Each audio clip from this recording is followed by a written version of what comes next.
So somebody on my TikTok actually commented on an older Dehya video wanting to know what my current Dehya build was. So that's what we're going to do today. We're going to go through all three of my current Dehya builds. Yes, she has 3 different builds depending on what team I have her in. So this is going to be the current build on Dehya that I am using right now. This build has 42,360 HP, a little under 1200 attack, 61 EM. Her crit split with this build is 54.7 over 175.9, 100 energy recharge, zucchini, leave me alone, and 61.6% pyro damage bonus. Her weapon is a level 40 Beacon of the Reed Sea. I did just get this weapon yesterday. I was only able to ascend it once. I'm going to be working on getting it to level 90 as quickly as I can.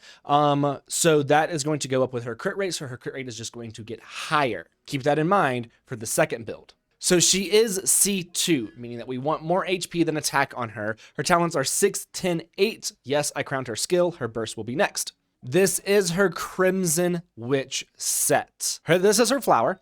A bunch of HP. Crit rate and crit damage, not too bad. I wish I would have gotten 1 roll into crit rate. This is her plume. Again, crit rate, crit damage, attack percent. If that would have been HP percent, it would have been phenomenal. Now, I do also have this one with HP percent, but the crit split on the other one is better, so I typically keep this one on her. This is going to be her sands. I don't have a good HP sands. So I do have attack percent on here. Crit damage, no crit rate. There is some HP percent, but this is probably my weakest piece in this whole build. This is her Pyro Goblet. This travels with her everywhere. Any build that I have on Dehya that needs a Pyro Damage Goblet is going to have this goblet on it as the off piece. Crit rate, crit damage, attack percent. And then this is her Circlet. Crit damage Circlet, crit rate. This is another weaker piece. I do wish that this was a much better piece, but it took me a while to get a Crimson set with crit damage. So this is going to be her second set. It's going to be a Marshmallow Hunter set, which I use with her with Farina. Crit rate, crit damage, attack percent. This flower is actually fairly decent with energy recharge. On her plume, again, crit rate, crit damage, and energy recharge. I wish that defense would have been HP percent, something like that. And again, another attack sands, energy recharge, crit rate, crit damage. All of these pieces in this Marshmallow Hunter set are going to be fairly even, fairly like, they're not super good, but they're not like really bad. Same goblet and a 4-star crit damage circlet. I did just say that none of them are bad. This one is bad.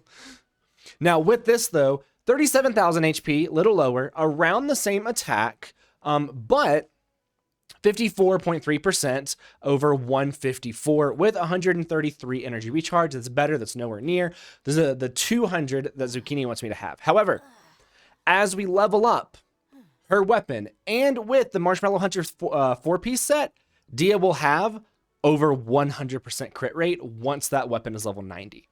So that is going to be very good for Dehya in this with this set. It's actually going to be a fairly good build, especially if I can get like a few better artifacts. It's going to be really good. Now, finally, we have the Flowers of Paradise Lost set.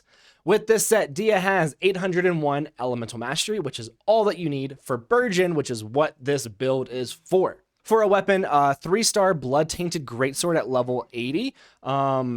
Gets up energy recharge. I know it's a 3-star weapon, but it does get up energy recharge. Here are the artifacts with 4-piece Fopple.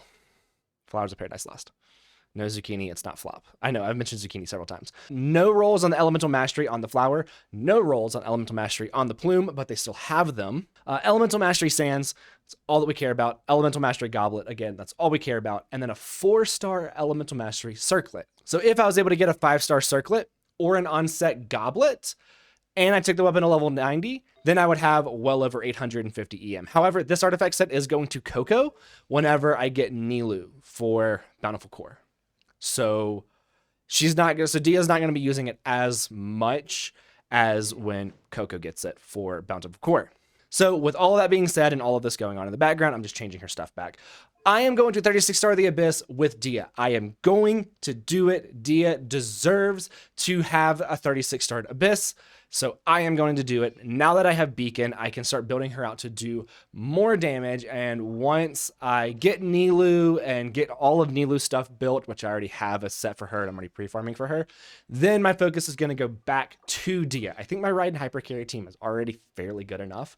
So I'm going to go back to focusing on Dehya.